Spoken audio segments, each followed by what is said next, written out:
Analyzing a balance sheet. Liabilities in a small business. Similar to the categorization of a company's assets, liabilities are also divided into distinct subcategories.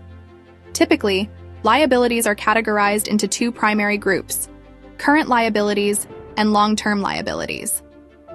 When presented on a balance sheet, these liabilities are typically arranged in ascending order of their respective maturities, providing a quick overview of when they are due and their durations. Current liabilities on your balance sheet. Current liabilities encompass obligations that must be settled within a one-year time frame. Several instances of current liabilities include loans. Short-term loans are categorized within a company's current liabilities and are secured by the company's existing assets and inventory due to their short repayment time frame. The entire loan balance is recorded accordingly. In the case of long-term loans, although they are typically classified as long-term liabilities, segments of these loans may appear under the current liability section of the balance sheet.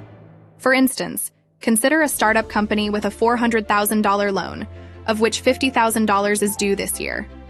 The portion of the loan due within the current year, $50,000, is reflected in the current liabilities section, while the remaining amount, $350,000, is categorized as a long-term liability.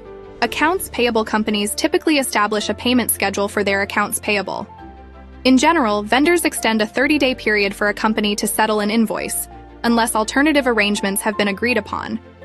This 30-day credit window essentially resembles a short-term loan, which is why accounts payables are categorized under the current liabilities section of the balance sheet. The figure representing accounts payable on the balance sheet corresponds to the amount owed to vendors and suppliers as of the date the balance sheet is generated. Accrued liabilities, expenses.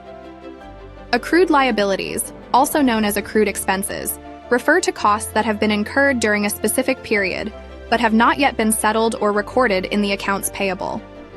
These accrued expenses encompass various items, including payroll. Employee wages are not prepaid, but rather compensation for services already rendered. For instance, consider a company with a monthly payroll cycle. Treating an employee's compensation in June as an expense for June would be inaccurate. In reality, you are compensating the employee for work performed in August. To rectify this, you record payroll as an accrued expense, signifying that it represents payment for August's services, even though the actual disbursement occurs in September. Long-term liabilities. Long-term liabilities encompass obligations with a repayment timeline exceeding 1 year. Examples of items falling under long-term liabilities encompass company bonds, extended duration loans like mortgages and other bank loans. Additionally, owner's equity is categorized within this classification, including company shares and stocks. Retained earnings, which represent profits reinvested into the business, are also recorded as long-term liabilities. What are the key vulnerabilities hindering your business's progress? Speak to a secure CFO specialist today.